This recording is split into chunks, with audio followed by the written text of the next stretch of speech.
The Washington Post new report out today, 1,100 lies and mistruths in October alone, an average of 30 a day.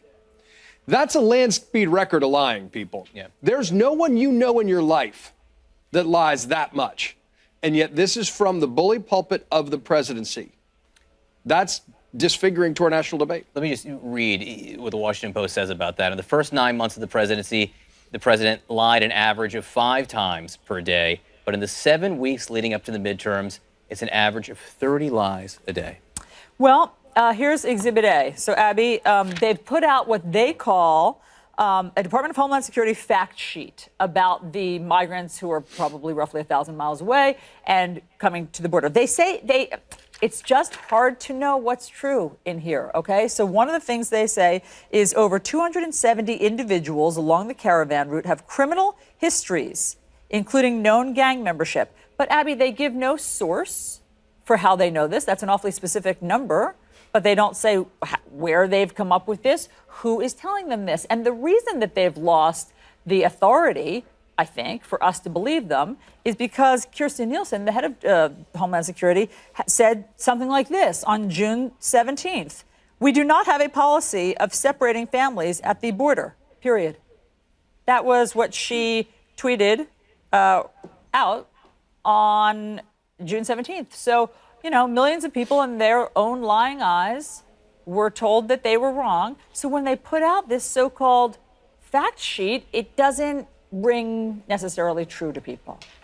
That's absolutely right. When there are so many lies happening all at once, it's impossible to tell the truth from the lies. That's the biggest problem with this whole environment that we're in right now, is that there should be some level of trust in the federal government and what it says. When the federal government provides data or information to the public, they ought to be able to say, well, this is probably true. That's not necessarily the case anymore. I mean, even in the case you just mentioned, the DHS saying repeatedly there's no policy of separating children from their families. Well, the Office of the Inspector General said that that was not true, that those statements were not true, did not reflect what was happening in the department. It's a long-term problem for this administration, beyond immigration, beyond this border issue. But in the immediate present, I think what we're seeing is the whole federal government, and there's been a lot written about this recently, the whole federal government moving to validate things that the president says, whether they are true or not. That is an extraordinary thing to see, especially given how political it is. I think when we heard President Trump say, well, the women want safety, women want safety at the border, that was President Trump talking in very political terms from the White House about something that ought to be a matter of nonpartisan, information. But it is really all about politics. The entire federal government is engaged in this effort to bolster his political statements from the White House. And I think that is also risking an erosion of trust in the government that we have, that ought to be able to function without people assuming that everything coming out of it has an R or a D next to it. But let's also look, the president is trying to narrow the focus of conversation for this, final push in the midterms just to immigration. That is an action, and it's going to have a reaction. Among his most ardent supporters, it may have the reaction he wants, but there's a bigger reaction to that. Members of his own party and certainly opponents of his who are calling this out for what it is, and journalists calling it out for what it is, which, among other things, is complete failed policy. This is a Republican who's led a Republican Congress who hasn't been able to solve the immigration problem, and so this is what you get is empty rhetoric. But there's a lot more going on. As important an issue immigration is to Republican voters, almost 40%, so it's significant. There is health care that is certainly a big issue in a lot of these races, particularly in these House races. There's the fact that the stock market, which the president likes to brag about, has been so volatile. He's taking on his Fed chief.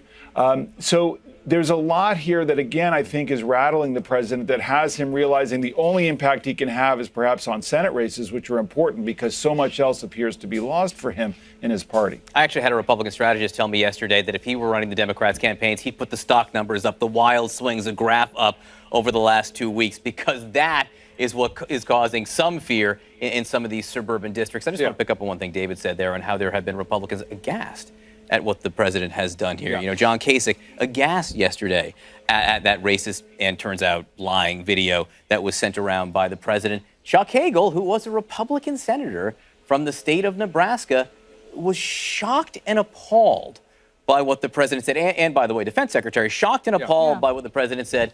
That Jeff U.S. Flake said troops, sickening, I think is what sickening. But Hagel was talking about the idea that U.S. troops would shoot migrants coming over the border throwing stones. And we've had Michael Hayden, we've had Mark Hertling, generals saying, "Oh my God, you're asking U.S. troops to do that?" And look, that is a moral horror at what the president is saying. And remember, the presidency has historically been primarily a place of moral leadership. There's also a political problem that the president may be backing into, which some Republicans have pointed out. By not campaigning on his objective strengths, on the economy, on jobs, by doubling down on fear and anger to rally the base, he puts a lot of suburban districts in real risk where that kind of talk doesn't benefit Republicans. Now, Democrats shouldn't be too sanguine about this. You know, the far left of their party is not where America is on immigration. That said, the president risks courting a real backlash by doubling down, not just on the lies and the nationalist and the divisive rhetoric, but on these extreme positions on immigration and language that has made even Republican senators and Secretary of Defense say, that's way too far, Mr. President. Abby, can I ask you one last question on this subject? Because the White House knows, and Republican strategists knows this will be the reaction. They know they will get called out for the lies. They know they will get called out for the racism. But to me, they've made a bet that it doesn't matter. They don't care. And maybe in some cases they want it. They're inviting this debate. Yeah, I think the point here is to have the conversation, to have the argument, and to really have the fight. That's the one thing I think the White House, the president's aides, and the president himself thinks that his supporters want the most from him. They want fight. They don't want boring rallies. They don't want him talking about policy. They don't want him talking about the economy. They want him fighting with his adversaries, fighting with Democrats, fighting against what he's calling an invasion. That's not a mistake. That is the Trump allure in this moment. And immigration happens to be the most potent way for him to stoke that. But the idea here is that he has got to be a fighter in these last few days. And I think that's why the Kavanaugh debate was so great for Republicans, because it showed Trump to be that. It showed the entire party to be a fighter. So it's not about policy. It's not about policy, and it's not about lies. There's not enough time for any of that, really, I think, to sink in, according to them.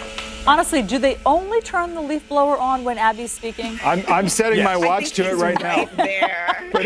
This has been true. We're going to get you a leaf blower for Christmas. But so you Abby, can it's fight been back. that way for 20, 25 years. Like, I mean, every time this morning. The White House grounds is the cleanest place I've ever been. It must be. Never better. I really hope so. There are a lot of trees at the White House. Not that many. Not that many.